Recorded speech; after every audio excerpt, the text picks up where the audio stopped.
So this is a Connecticut General Assembly special meeting, extra meeting for the month to resolve a couple of issues. And today is July 23rd, 2025, and this is Tom Phillips, one of your co-coordinators on Connecticut. And I guess we don't really need to do the Bivens decision, but we could if we wanted to do that. Well, I'll only read it one time and go with the three. Okay. This meeting is private. Bearing false witness and misrepresentation and posting inflammatory rhetoric in public forums is forbidden and shall be addressed in an appropriate manner.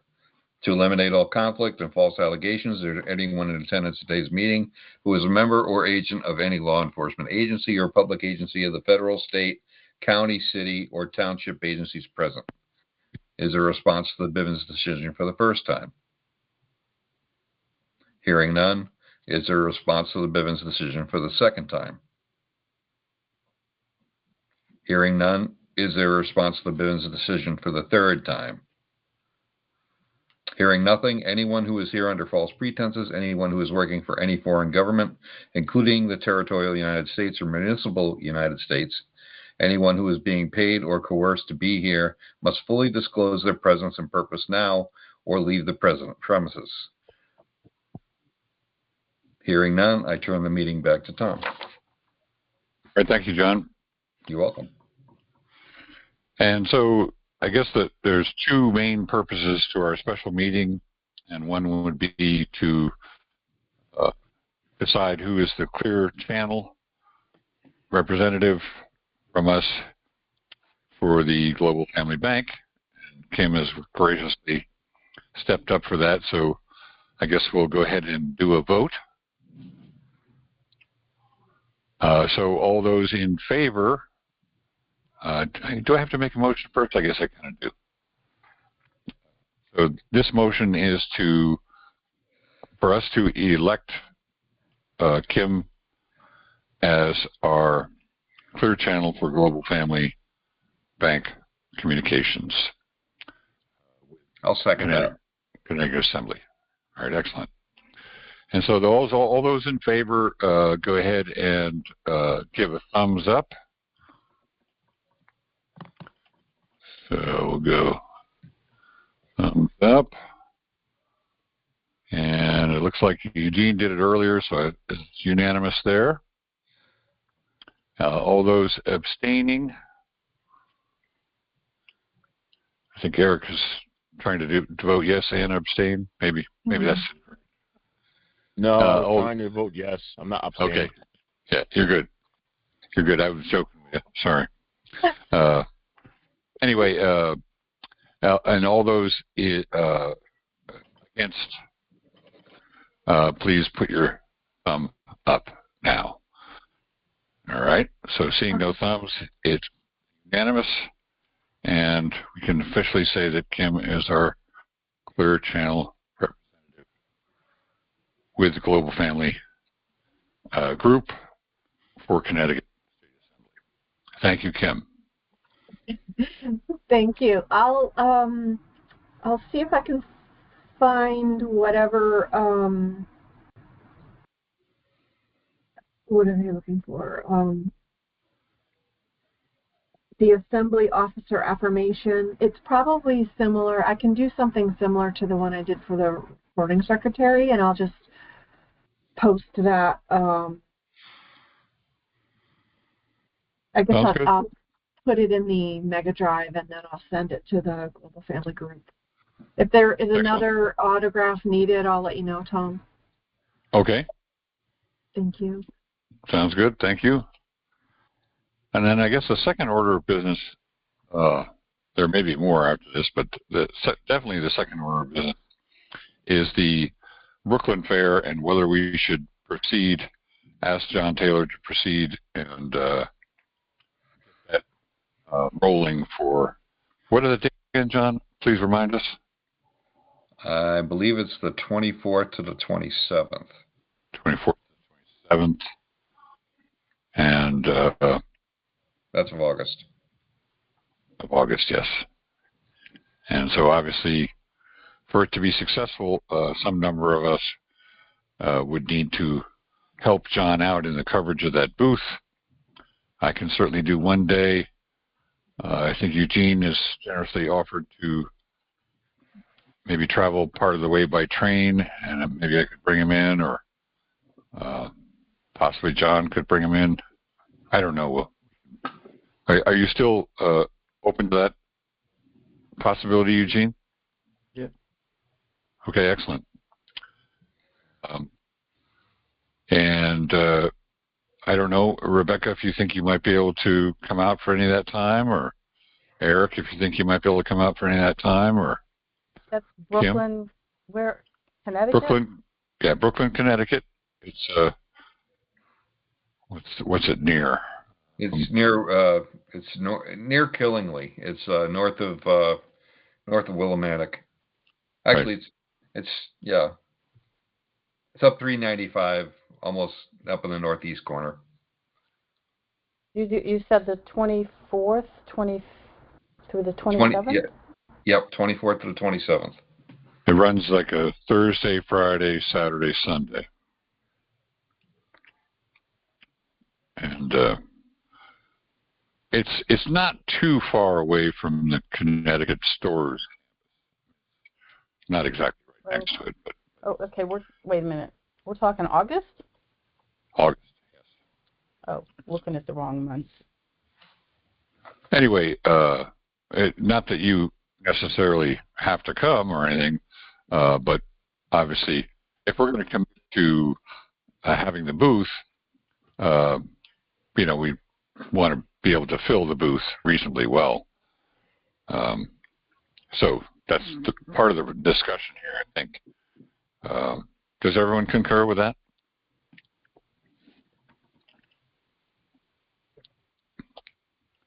Yes, If we're gonna, I do. okay. I can volunteer on Sunday. On that Sunday? I have to throw my calendar out. I know you did some with Anita last year.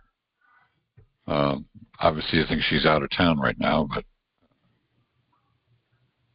maybe Anita could. Yeah, I'll put a call to,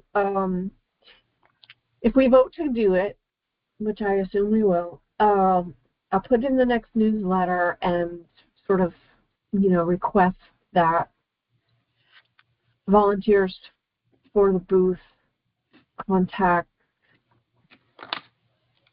me or John, I guess. What do you think, guys? Tom or John?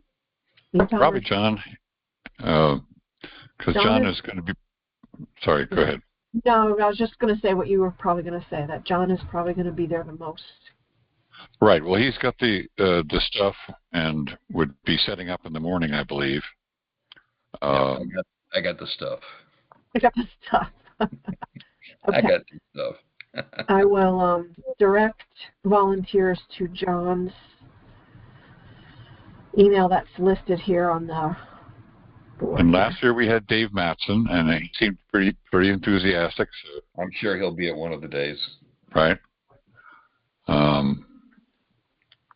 So not sure who else might join us, but that's at least a reasonable start. Please go ahead. Linda also. Right. Yeah, Linda. Mm-hmm. Right. Good idea. All right. So if I may, I'll make the motion that we commit to doing the Brooklyn Fair. Do we have a second? A second. Okay. So then all those in favor of doing the Brooklyn Fair, please give a thumbs up.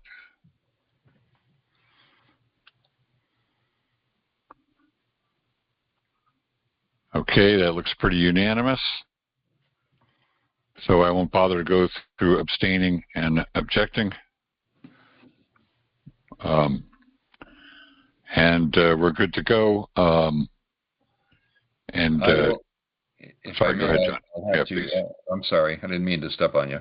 Yeah, no, go ahead. I will go ahead and put up the money to get us registered, so that's all taken care of. We can contact Linda. She may be able to, help you out there. Right. I think we have funds to cover. Yep. She can just mail the check back to me. I'll send her a copy of the receipt, so she'll have it. Sounds good. And you were saying we were looking at, I believe, $550 is what you said. Is that right? Yes. Excellent. So, again, I highly encourage everyone to consider this. It's yes, it's ostensibly an attempt to bring new members on, but it is also important for all of us to become better presenters and better articulate what we're doing in restoring our original government and reclaiming our birthrights, which have been slipped out from underneath us without our knowing. I think it's pretty important work, and encourage everyone to think about how they might be able to get up there and help out some portion of the time. If I would recommend that if everybody gives some thought to it and maybe come up with some ideas we can use at the booth, whether it be video presentations or we do have one electric outlet that we can use, or whether it be some kind of signage that we can have made up and do, where we can be a little more proactive in recruiting members rather than just waiting for somebody to come up and notice our flag. And I think there would probably be a lot more people receptive at this point with everything happening news-wise. It's quite likely. Does everyone like the idea of trying to get some trifolds together, similar to what Ohio had? I think at this late date, this is just my opinion, we should just reprint what we have. Unless we have a file. I feel like there's a file floating around of Ohio's, but that would require changing things, and I don't know. Like I can ask Anita if what's possible, but maybe have a second flyer, but we have one, so maybe we should just print. Do we have any more, John? I do have some. I don't have a lot, but I do have some. All right, so we need. So if you'll look at what I'm putting up here, this is the version that, that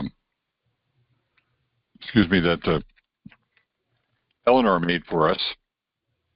It's based on the Ohio version, but has been converted to Connecticut, and we have that file. Oh, good. Okay.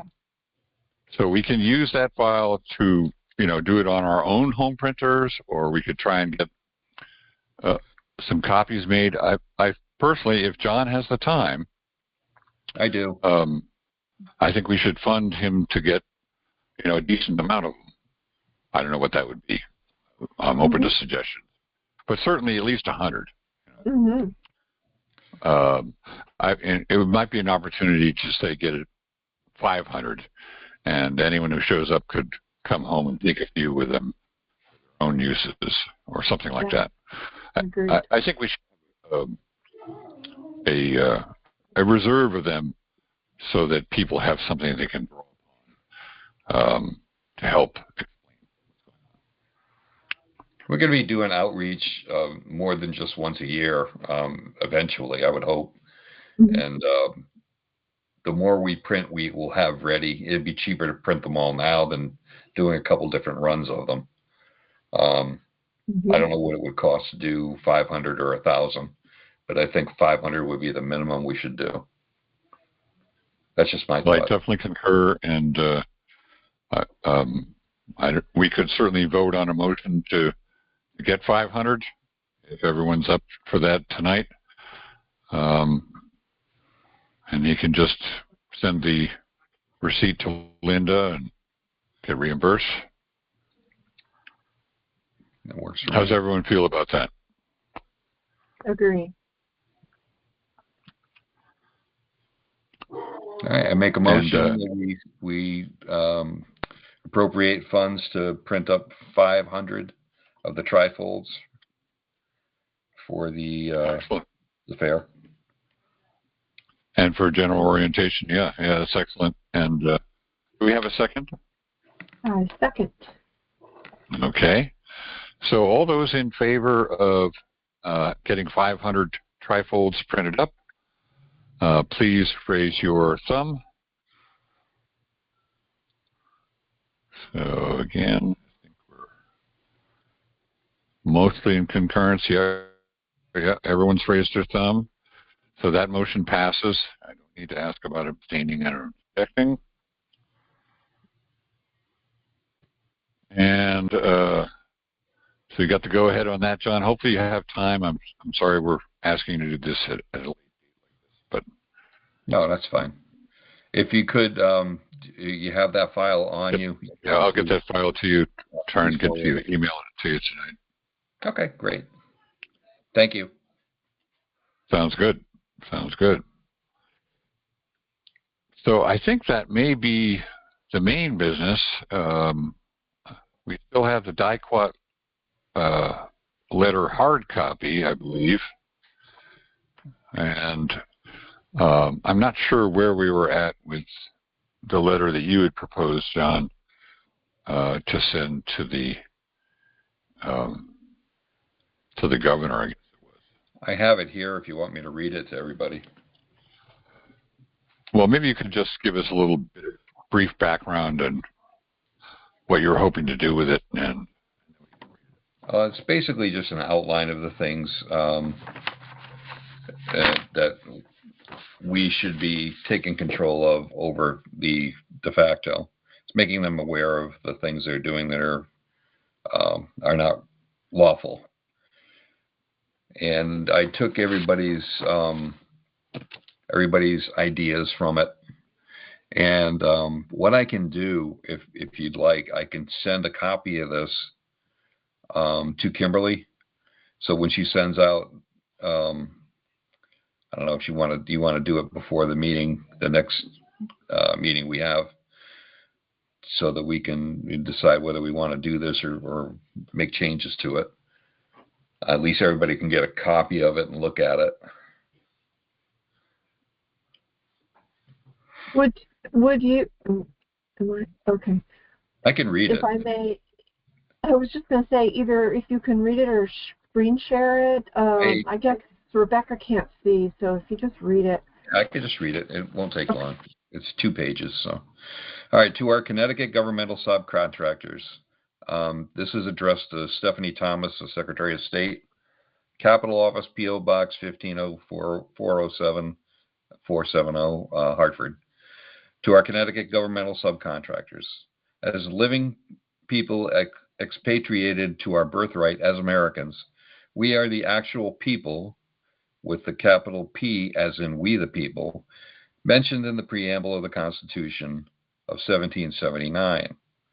We have declared and published our political status as living, breathing Americans, American state citizens, on the land and soil. As such, we have lawful standing as the employers of the territorial and municipal subcontractors, employees, owing us good faith services, enumerated governmental services. Let me read that again. As such, we have lawful standing as the employers of the territorial and municipal subcontractor employees, owing us good faith service, enumerated governmental services under the same Constitution.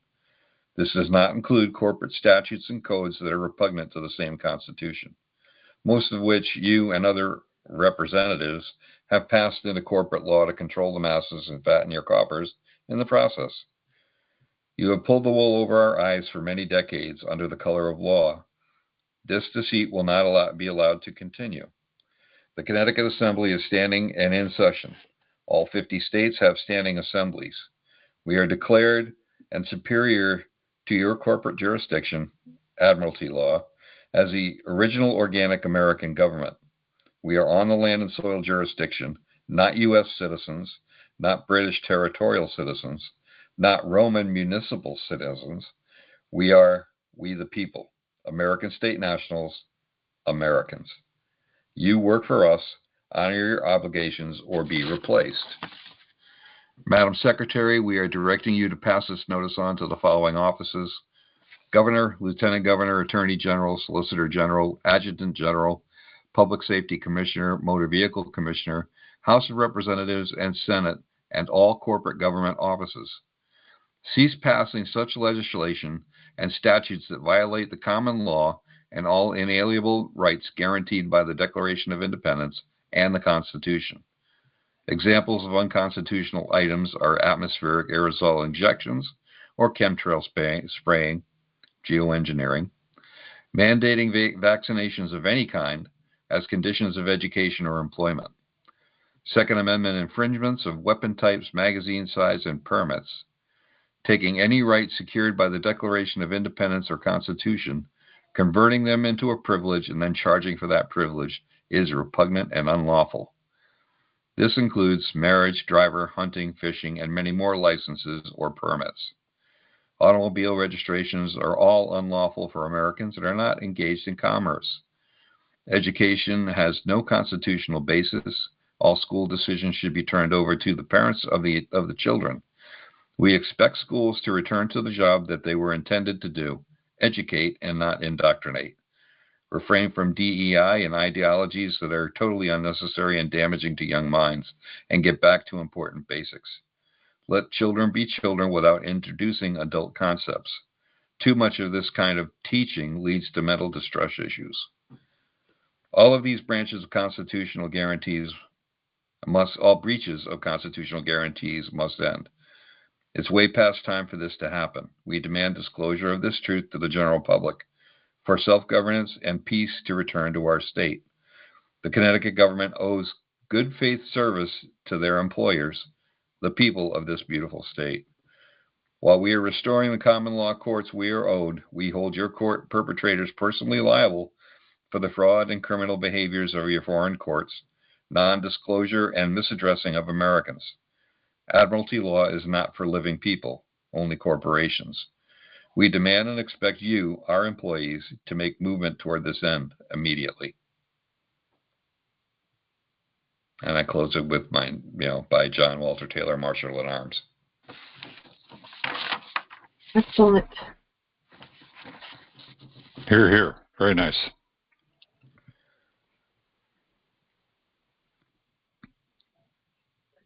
I make a motion to move to send that sucker. Forgive me, I'm a little punchy tonight. That's okay. I second the motion. Do you want it to, do you want any official assembly seals on that, or do you want to, is that necessary? I'm just asking. I don't believe so. I mean, I can add to the bottom of the letter under Marshal at Arms, I can add Connecticut Assembly, and I'm just going to sign it and use my thumbprint. Perfect. Okay. And I just, whether we get back any response, I doubt we will, because they ignore us every time we try to contact them anyway. Do you want a copy of that on the Mega Drive? For record. Sure, if you'd like to.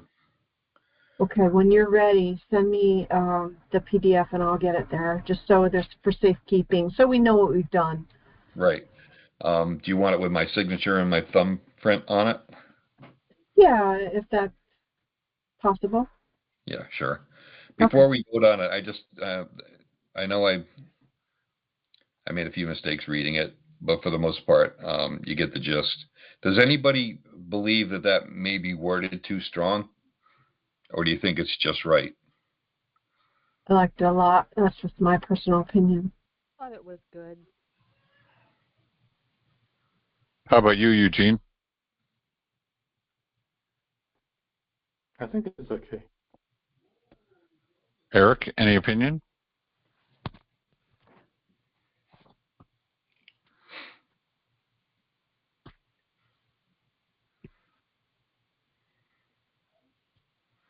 Anyway, Eric's still muted.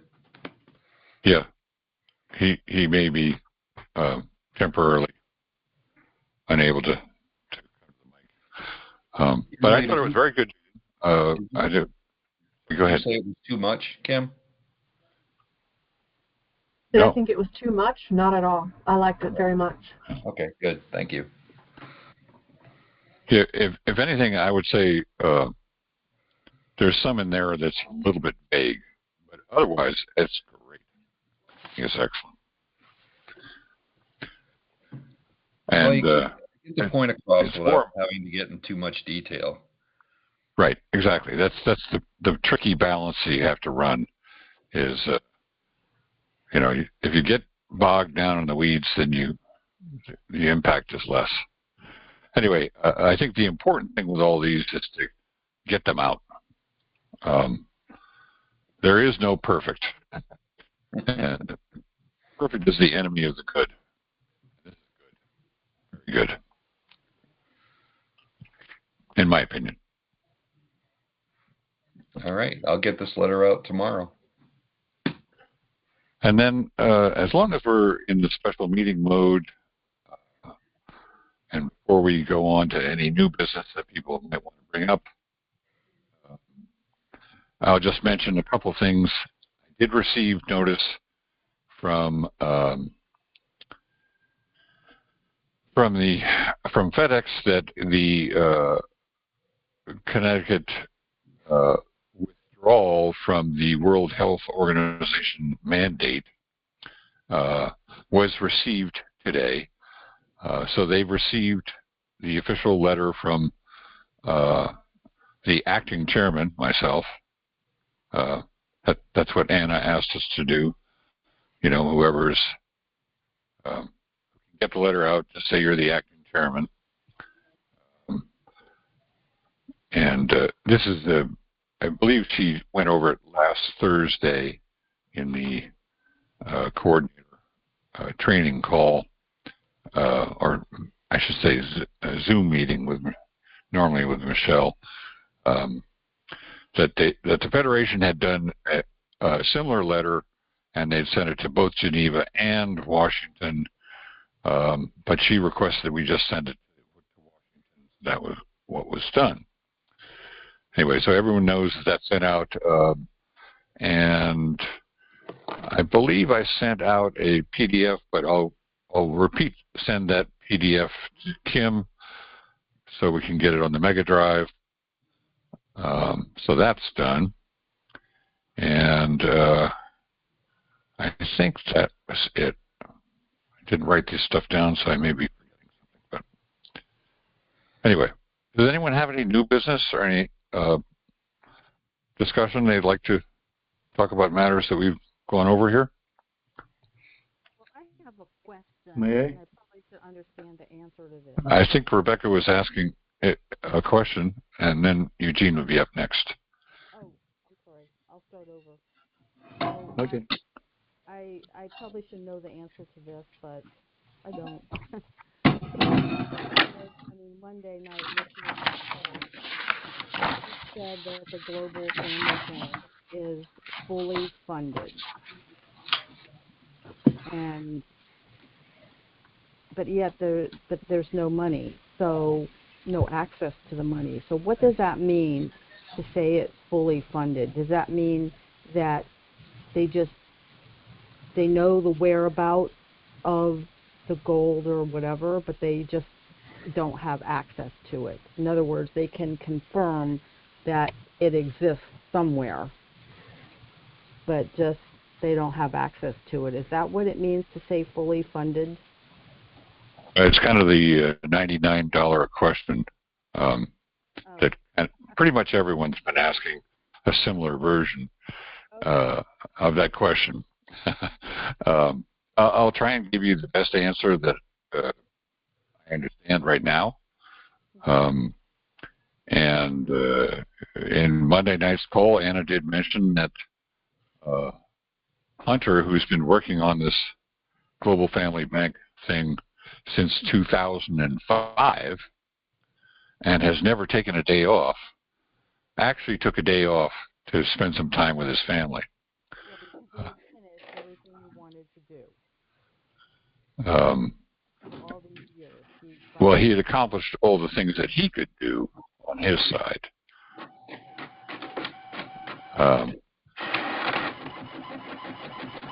We're getting some background noise. I'm not sure who that's from. Is that from you, John, maybe? Yeah. Thank you, John. Anyway, and I believe Anna went over it relatively thoroughly. I could probably pull up the Amethyst notes from Monday. But basically what she was saying is that we're in really good shape. The treaties have been annulled. The bank is actually funded, but what's missing is the final connection for us to be able to interact. In other words, if we were just making a regular commercial bank that was operating within the SWIFT system, it would be relatively easy, but we'd be part of this whole criminal enterprise. But it's turned out to be much harder because, Hunter realized, and Anna was explaining, that there were multiple levels of things that had to be done, and they kind of sprung up on them unexpectedly or unanticipatedly. Hopefully this is a reasonable explanation, but the first part was just to have an international trade bank, and they realized that they couldn't just do that. They'd have to set up their own system to operate in. And then the second part, I believe, was related to treaties to make that work. And the third part was to create individual accounts so that it could be used by everyone. And then the fourth part, hopefully I'm not messing this up, was that it wasn't just a bank, and it wasn't just a trade bank, and it wasn't just dealing with currency, but it would also be a credit, a relief of debt, a credit system. Anyway, so this is part of the reason why it's become so much more complicated and so much harder. But the final step, I believe, is the ability for regular commercial businesses to accept, whatever form of currency comes from the bank, from our Global Family Bank. And, I'm not sure how that exactly works. That's my brief understanding, and I hope that helps a little bit. And Anna did say she expected it to have it done well before October. Anyway. What would happen well before October? We would be paying off our debts with our prepaid credit, and we would be exchanging our American Federation dollars for currency to use. I believe she said that in a webinar, and it probably is more like 3 or 4 weeks ago. Okay.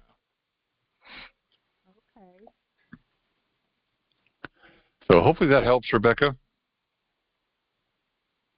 Yeah, I guess fully funded then just means that they have money on the books. They have lots of money on the books. They just need someone to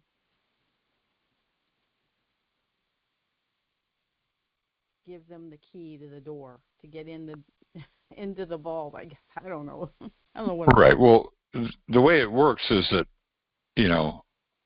for you and I, we go to the grocery store or to the shoe store or whatever, and we pull out a dollar bill, and that's something that people know and understand and trust, right? Mm-hmm. Maybe less so if we pull out a check and write them a check. They might be a little bit more skeptical about that.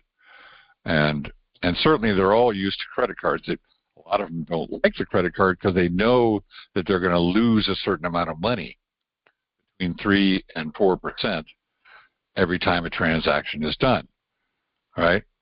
So it's those kinds of agreements that allow the everyday use of a currency, right? And until you're established, getting over that hump. And I don't know exactly how it's done, but I think you start to comprehend the fundamental difficulty, right?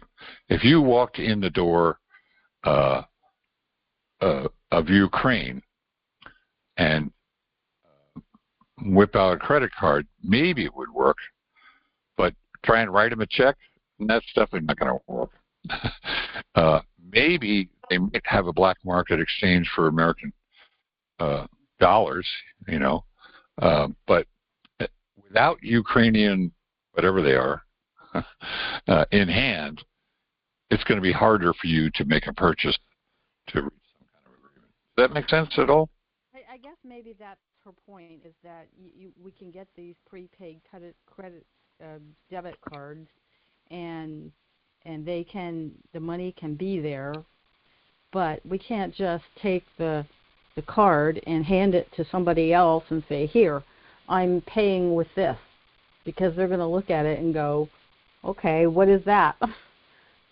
Right. If there's no system in place, no agreement made, they're going to be looking at you cross-eyed. Right. Anyway, hopefully that helps. Eugene, you wanted to bring up something? Yeah, I just want to ask when you last time you get credited to your account. It's been a long time, actually. If I'm not mistaken, the last time it was in April. I haven't had Usually it for quite a while. it was for last time it was for 2 months, March and April. So I didn't get any since for May and June. What about you?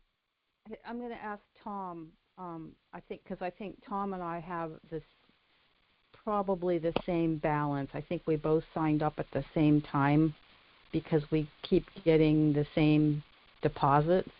So I'm going to just say that my balance right now, last time I checked, was I think 95. 85? Yeah. 95. 85 or 90? I think mine is 95. Mm-hmm. That sounds about right. It's been quite a while since I've looked at it, and I agree with you, Eugene. I don't recall seeing anything since April. Okay, so it's the same situation. All right. Anyone else have any new business or things they'd like to discuss?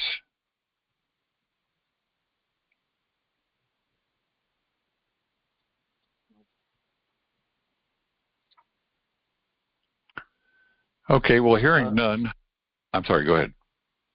I just want to ask if someone converted own business or whatever to the private side, not the public side, as it used to be. Did someone did that? I heard about Niti.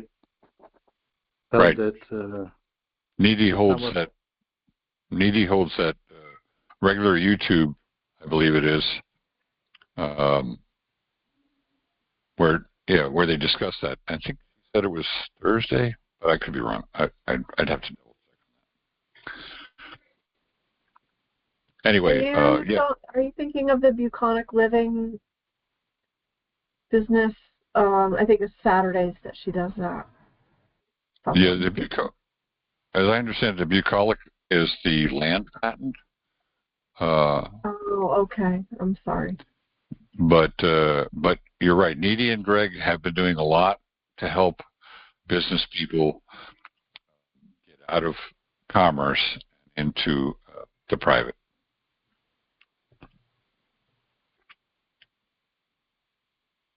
But as far as in Connecticut, that I have not heard of.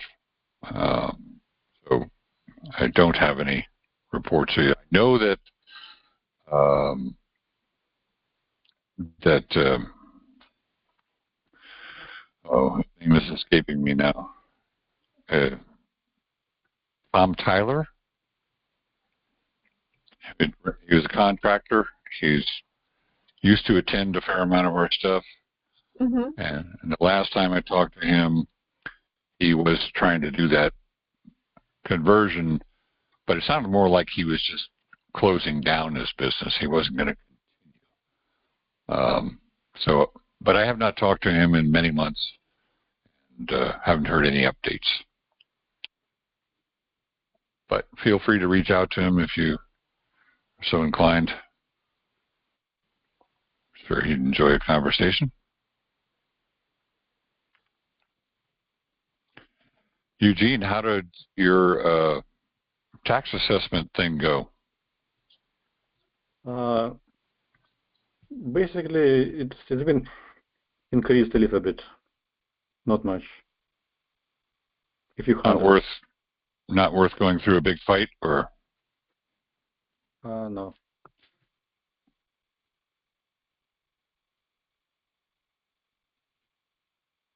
I think it's like 200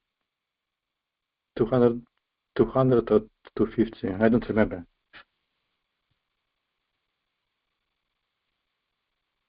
Not too big a pill to swallow. Right. Well, let's see. We're at almost at 8:30 now, 8:25. But I think it might be a nice thing to wrap up early. Does anyone have any new business they'd like to bring up before I stop the recording?